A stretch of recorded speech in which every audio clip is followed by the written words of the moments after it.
Hello cuties, ఈరోజైతే మా పొలం దగ్గర పనులున్నాయని చెప్పేసి మేము డైలీ కంటిన్యూస్గా 3-4 డేస్ నుంచి వస్తున్నాము. సో మా మామయ్య రాలేదు. డైలీ మా మామయ్య ఉంటే మాత్రం మా మామయ్యని ఇదంతా క్లీన్ చేసుకుంటాడు. మేమేం డైలీ రాము కదా, వచ్చినప్పుడైతే ఇలా క్లీన్ చేసుకుంటాం. ఎందుకంటే మేమే బయటికి లోపలికి తిరుగుతాం, అలాగే లోపల పడుకోవచ్చు, మళ్ళీ కూర్చొని అన్నం తింటాంగా. సో రాగానే అలా క్లీన్ చేస్తారు. ఈరోజు నేను వచ్చా ఫాస్ట్గా కాబట్టి నేను క్లీన్ చేస్తున్నాను. బట్ ఎంత పీస్ఫుల్గా ఉంటుందో ఈ గుడిసెలో కూర్చొని తింటే.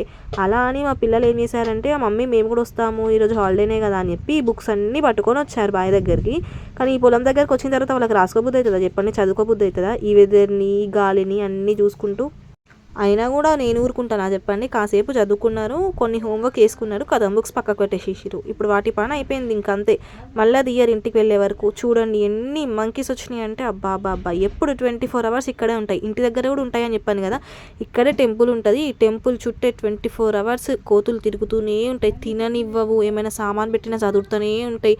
పక్కన ఒకటి హౌస్లా ఉంటుంది, చిన్న గోళం అంటారు కదా అప్పట్లో, అట్లాంటిది ఉంటుంది. అంటే ఆవులకి వాటర్ వేయడానికని.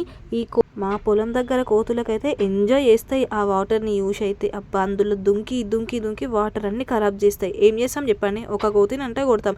ఇన్ని కోతులు వస్తే ఎలా కొడతాం చెప్పండి అసలు. మేమైతే వదిలేసేస్తాం ఇక, వాటి తెరువు పోనే పోము. అవి ఉన్నంతసేపు ఉండి అవే వెళ్ళిపోతాయి. చూడండి పొలం మధ్యలో కూడా ఎలా తిరుగుతున్నాయో. ఇంకా నాటు పెట్టిన తర్వాతనైతే ఆ నారుని ఇట్లా వీక్కొని తినేసేస్తాయి. ఈవినింగ్ ఎట్లయినా లేట్ అవుతుందని చెప్పేసి మేము లంచ్ కూడా తీసుకొని వచ్చాము. సో మా స్పెషల్ వచ్చేసి చికెన్ కర్రీ, బగారా రైస్.